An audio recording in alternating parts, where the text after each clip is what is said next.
नमस्कार, मैं Anil Saxena capital gains के सेकंड पार्ट के साथ आज उपस्थित हूँ। पिछले कैपिटल गेन के फर्स्ट एपिसोड में हम लोगों ने इंट्रोडक्शन के रूप में कैपिटल गेन्स की शुरुआती बातें समझी और इस पीपीटी के साथ हम कैपिटल गेन्स के कंप्यूटेशन के ऊपर कंसंट्रेट करेंगे। हमने पिछले पीपीटी में जाना कि कैपिटल गेन क्या होता है, उसके लिए कैपिटल एसेट का होना आवश्यक है, उसके लिए ट्रांसफ़र का होना आवश्यक है, कैपिटल एसेट्स में कौन कौन सी एसेट्स सम्मिलित नहीं होती, ट्रांसफ़र का कंसेप्ट क्या है, कौन कौन से ट्रांजेक्शन्स को कैपिटल गेन पर्पज़ से ट्रांसफ़र माना जाता है, कौन कौन से ट्रांजेक्शन्स को कैपिटल गेन के पर्पज़ से ट्रांजेक्शन्स के कंसेप्ट से बाहर रखा गया है।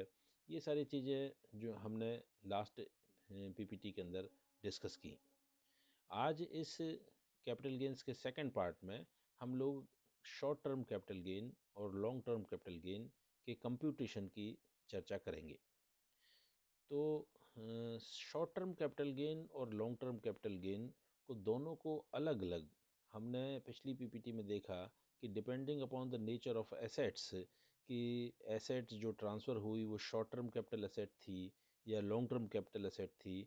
शॉर्ट टर्म कैपिटल एसेट को ट्रांसफ़र से होने वाला capital gain short term capital gain कहलाता है और लॉन्ग टर्म कैपिटल एसेट के ट्रांसफ़र से होने वाला capital gain long term capital asset कहलाता है। कौन सी एसेट कब शॉर्ट टर्म होती है, कौन सी एसेट कब लॉन्ग टर्म होती है, इसके लिए नियम कि कौन सी एसेट 12 महीने में, कौन सी 24 महीने में, कौन सी 36 महीने में लॉन्ग टर्म होगी, इसके नियम हमने पिछली पीपीटी के अंदर डिस्कस किए। तो हम शॉर्ट टर्म कैपिटल एसेट और लॉन्ग टर्म कैपिटल एसेट्स के कंसेप्ट को पढ़ चुके हैं, जान चुके हैं। इसके आधार पर जब हम किसी शॉर्ट टर्म कैपिटल एसेट को ट्रांसफ़र करते हैं तो उससे जनरेट होने वाला, उससे उत्पन्न होने वाला capital gain short term capital gain कहलाता है और उसका कंप्यूटेशन हम करते हैं। सबसे पहले हमने एसेट्स की sale proceeds, full value of consideration, जो एसेट्स को बेचने से हमको प्राप्त हुआ है, उसको लिखते हैं। उसमें से हम जब हम कोई संपत्ति को बेचते हैं तो उस संपत्ति को बेचने से के संबंध में कुछ एक्सपेंडिचर होते हैं। कभी हमें अखबार में एडवर्टाइजमेंट निकालना पड़ता है कि ये संपत्ति बिकाऊ है, तो उस एडवर्टाइजमेंट में होने वाला खर्चा। कभी हमें किसी को ब्रोकरेज देनी पड़ती है, किसी को बीच में कमीशन देना पड़ता है संपत्ति को बिकवाने के लिए, तो उस ब्रोकरेज और कमीशन का खर्चा उस total full value of consideration में से घटा देते हैं। तो एक्सपेंडिचर से रिलेटेड जो सेल्स से रिलेटेड एक्सपेंडिचर हैं उनको घटाने के बाद जो नेट सेल प्रोसीड्स आती है, उस नेट सेल प्रोसीड्स में हम दो चीज़ें माइनस करते हैं। एक उस संपत्ति का क्रय मूल्य, cost of acquisition of assets, और एक उस संपत्ति की कॉस्ट ऑफ इम्प्रूवमेंट यानी कि सुधार की लागत। मान लीजिए हमने कोई मकान लिया और वो मकान हमने जब लिया तब 1 लाख रुपए का मकान था और उसमें 2 कमरे बने हुए थे। तो वो 1 लाख रुपए का मकान जो हमने ख़रीदा वो उसकी कॉस्ट ऑफ एक्विजिशन है। जब हम उसे बेचने लगे, इससे पहले हमने उसमें 2 कमरे और बनवा दिए। तो अब जब हमने मकान ख़रीदा था तो 2 कमरे का मकान था, जब हम मकान बेच रहे हैं तो वो 4 कमरे का मकान हो गया। तो इस बीच न सिर्फ उसमें हमने ख़रीदने की लागत दी, बल्कि उसमें अन्य जो 2 कमरे हमने बनवाए उसे हम सुधार की लागत या कॉस्ट ऑफ इम्प्रूवमेंट कहते हैं। तो जब संपत्ति को हम बेचते हैं तो उसमें हम उसे कॉस्ट ऑफ एक्विजिशन के साथ साथ कॉस्ट ऑफ इम्प्रूवमेंट को भी माइनस करते हैं। तो जब हम नेट सेल प्रोसीड्स में से कॉस्ट ऑफ एक्विजिशन और कॉस्ट ऑफ इम्प्रूवमेंट को माइनस कर देते हैं तो gross short term capital gain आ जाता है। ग्रॉस कैपिटल गेन जो है ये टैक्सेबल नहीं होता, क्योंकि इसमें कैपिटल गेन हेड्स के अंतर्गत दी जाने वाली कुछ डिडक्शंस, जैसे शॉर्ट टर्म कैपिटल गेन के अंतर्गत हमको अंडर सेक्शन 54B और सेक्शन 54D की छूटें मिलती हैं। ये छूटें क्या होती हैं, इनका विस्तृत वर्णन हम आगे आने वाली पीपीटीज में करेंगे। लेकिन शॉर्ट टर्म कैपिटल गेन से हमें जो डिडक्शंस प्राप्त होती हैं सेक्शन 54B और डी की, उन्हें घटाने के उपरांत जो राशि से शेष बचती है उसको हम net short term capital gain कहते हैं। शॉर्ट टर्म कैपिटल गेन की गणना में और लॉन्ग टर्म कैपिटल गेन की गणना में मुख्य रूप से अंतर ये है कि लॉन्ग टर्म कैपिटल गेन में भी जब हम फुल वैल्यू ऑफ कंसिडरेशन में से एक्सपेंडिचर रिलेटेड टू सेल घटाते हैं तो नेट सेल प्रोसीड्स प्राप्त करते हैं। और इस नेट सेल प्रोसीड्स में से जहां एक और शॉर्ट टर्म कैपिटल गेन में हम कॉस्ट ऑफ एक्विजिशन और कॉस्ट ऑफ इम्प्रूवमेंट घटाया करते थे, हम लॉन्ग टर्म कैपिटल गेन्स में इंडेक्स्ड कॉस्ट ऑफ एक्विजिशन और इंडेक्स्ड कॉस्ट ऑफ इम्प्रूवमेंट को घटाते हैं। यानी कि कॉस्ट ऑफ एक्विजिशन और कॉस्ट ऑफ इम्प्रूवमेंट का इंडेक्सेशन कर लिया जाता है। ये इंडेक्सेशन या सूचकांकन क्या होता है? हम लोग अधिकतर कभी किसी बुजुर्ग व्यक्ति से सुनते हैं कि पुराने ज़माने में मनी की परचेजिंग पावर बहुत ज़्यादा हुआ करती थी। कई लोग हमें पुरानी कहानियाँ सुनाते हैं कि हमारी सैलरी कुल 1,000 रुपये हुआ करती थी, जिसमें हम पूरा परिवार चलाया करते थे, या हमने बहुत कम पैसों के में देसी घी खरीदा है। तो पहले मनी की परचेजिंग पावर और आज की मनी की परचेजिंग पावर दोनों में अंतर होने के कारण मनी जो है वो समय समय पर रीडिफाइंड होता है। तो अगर कोई संपत्ति हमने 20 साल पहले खरीदी और आज हम उसको बेच रहे हैं, तो बेचने वाला मूल्य हमें आज प्राप्त हो रहा है, जबकि उसकी कॉस्ट ऑफ एक्विजिशन हमने 20 साल पहले दी थी। तो 20 साल पहले की कॉस्ट ऑफ एक्विजिशन को मुद्रा के मूल्य में, दरों में होने वाले परिवर्तन, उसकी क्रय शक्ति में होने वाले परिवर्तन को देखते हुए कॉस्ट इन्फ्लेशन इंडेक्स के हिसाब से उसको सूचकांकित कर लिया जाता है। तो हम कॉस्ट ऑफ एक्विजिशन को और कॉस्ट ऑफ इम्प्रूवमेंट को दोनों को इंडेक्स्ड कर देते हैं। इंडेक्सेशन के संबंध में एक जो कॉस्ट इन्फ्लेशन इंडेक्स की टेबल है, या कि इंडेक्सेशन किस तरह से किया जाता है, ये हम आने वाले स्लाइड्स के अंदर देखेंगे।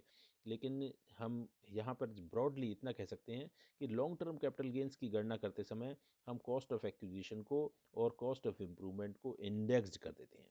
जब हम नेट सेल प्रोसीड्स में से इंडेक्स्ड कॉस्ट ऑफ एक्विजिशन और इंडेक्स्ड कॉस्ट ऑफ इम्प्रूवमेंट को घटाते हैं, तो हमें gross long term capital gain प्राप्त होता है। और gross long term capital gain में हमें कुछ छूटें प्राप्त होती हैं, जैसे सेक्शन 54 के अंतर्गत, सेक्शन 54B के अंतर्गत, 54D के अंतर्गत, 54EC, 54EE और 54F। ये जो 6 सेक्शंस हैं सेक्शन 54 की, इनकी छूट हमें लॉन्ग टर्म कैपिटल गेन में प्राप्त होती है। जो डिडक्शंस हमको लॉन्ग टर्म कैपिटल गेन में प्राप्त होती हैं, वो सारी डिडक्शंस हमको शॉर्ट टर्म कैपिटल गेन में प्राप्त नहीं होती।